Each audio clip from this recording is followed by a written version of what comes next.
No estudo de hoje aqui no Viver é Melhor, a gente estudou uma passagem do Evangelho em que Jesus prediz o momento da sua prisão, da crucificação, e a gente refletia sobre essa capacidade do Cristo de saber o sofrimento que ele ia enfrentar, Sim. de não antecipar as coisas, falar, já que vai ser tudo assim mesmo, então vamos acabar com isso logo. Respeitar esse tempo. Respeitar o tempo, mas também de não fugir. Jesus nos deu ali um exemplo do que é manter o equilíbrio, manter a perseverança na iminência das piores dores que você pode enfrentar na vida.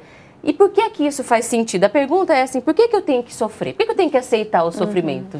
Paulo, como é que a religião de Deus, do Cristo e do Espírito Santo nos ajuda a entender como é que a gente tem que enfrentar as nossas dores? Olha, existem motivos espirituais muito importantes para isso. Primeiro porque a revolta, o sentimento, né, de desespero e tudo que está ligado à ansiedade só amplia a dor, nos confunde ainda mais, leva muito da nossa energia e tira o nosso foco do principal, que é todo o aprendizado que acontece na nossa vida nos momentos de dor e de não dor. Então, se nós estivermos revoltados, ansiosos, né, dispersos com as reclamações, né, com as angústias, nós não conseguiremos, por exemplo, prestar atenção às pessoas que estão à nossa volta, inclusive muitas vezes se esforçando muito para que a nossa dor seja diminuída. Não teremos oportunidade de ouvir a nós mesmos, do que vai no nosso coração. O tempo de dor é um tempo de profundo autoconhecimento, se nós permitirmos. E do ponto de vista espiritual, nenhuma dor é permitida sem que ela tenha a finalidade de aprendizado.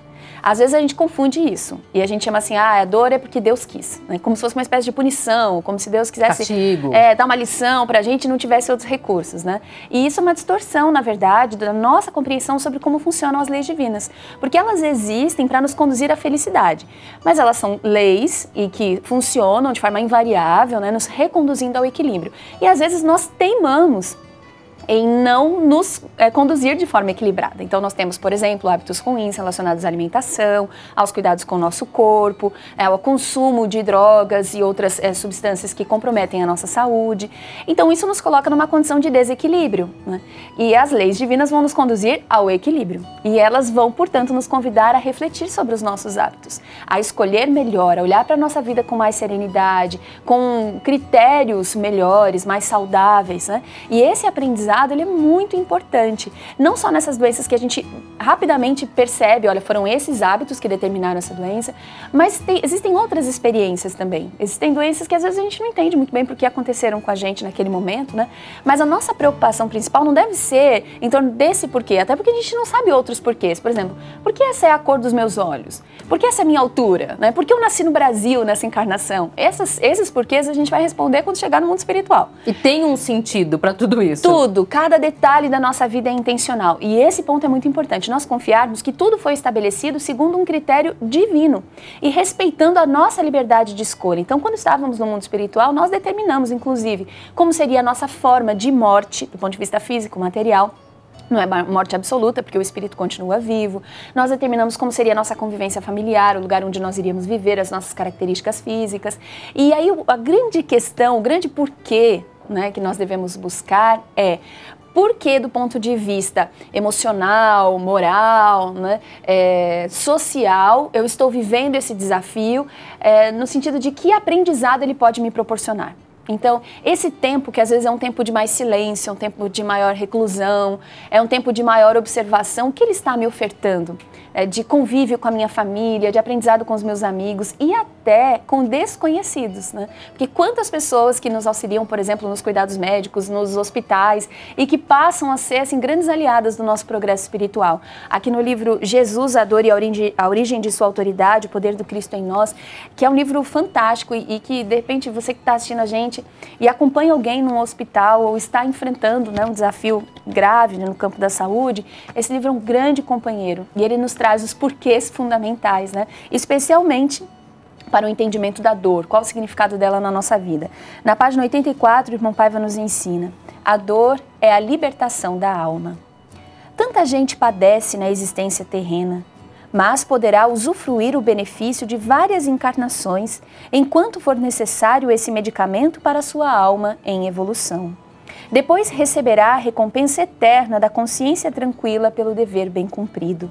Não adianta fugir à dor. O segredo para evitá-la é não a provocar. De que maneira? Respeitando a lei divina. Por isso é necessário conhecê-la bem, Trata-se de um estudo empolgante e infinito. Ovídio compreendeu a lição do sofrimento. E aqui as suas palavras. Suporta e persevera, que essa dor acabará por te ser de grande proveito.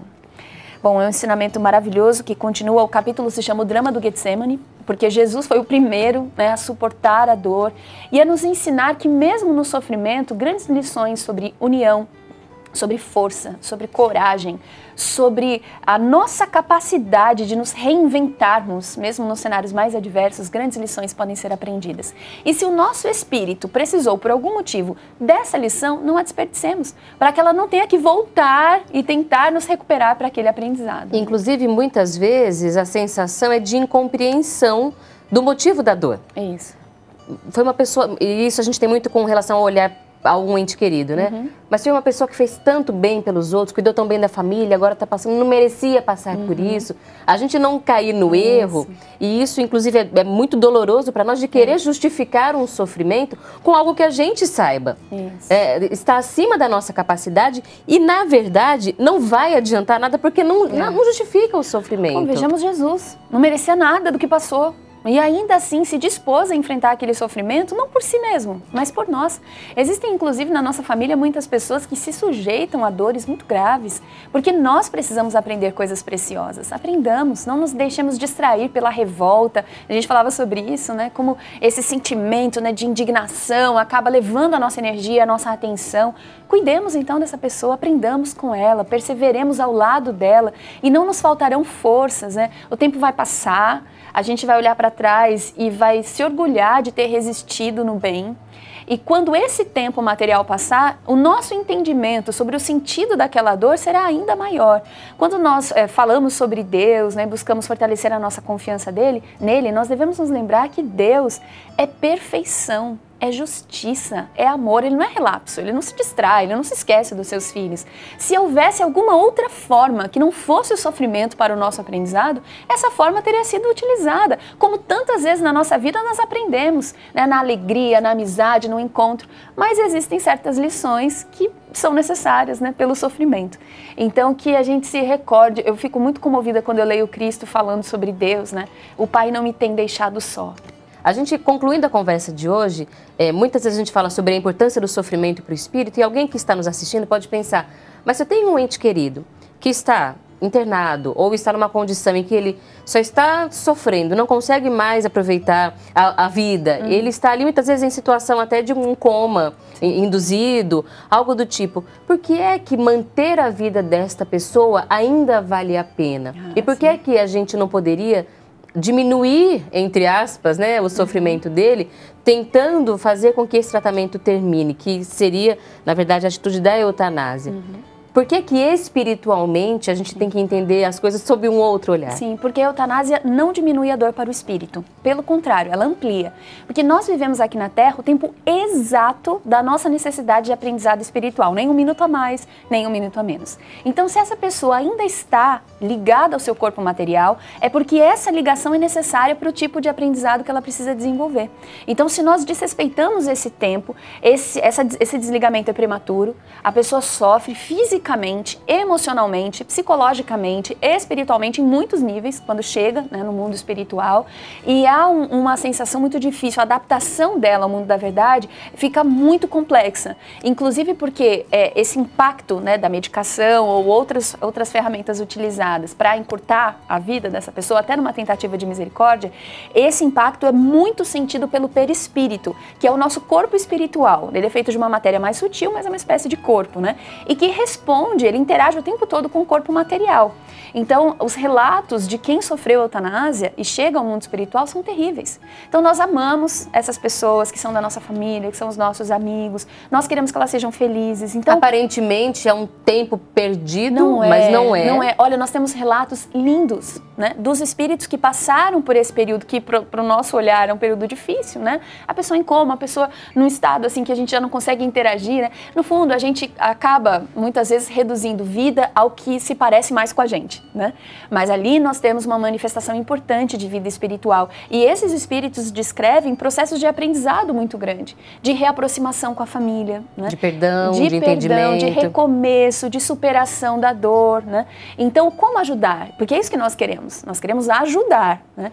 Então, vamos orar por essa pessoa, vamos conversar com ela, conversar abertamente, dizer sobre como ela é amada, como nós somos gratos, como aprendemos coisas importantes, como quando chegar a hora dela, sem pressa, né? Mas a hora que chegar, nós estaremos bem, nós vamos resistir, nós confiamos em Deus, vamos nos encontrar um dia. O poder dessas palavras para quem está nessa situação, olha, gente, isso é caridade verdadeira, caridade espiritual, caridade material também, né? Isso é amenizar sofrimento. Isso funciona.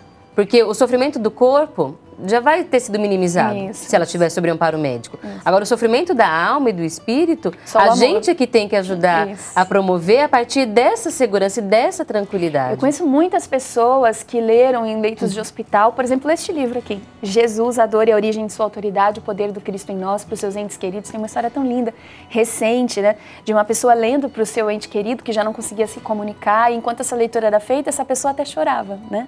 As lágrimas, o sorriso, às vezes é um gesto tão simples de comunicação, né, pra gente, mas esse gesto é uma expressão da gratidão espiritual.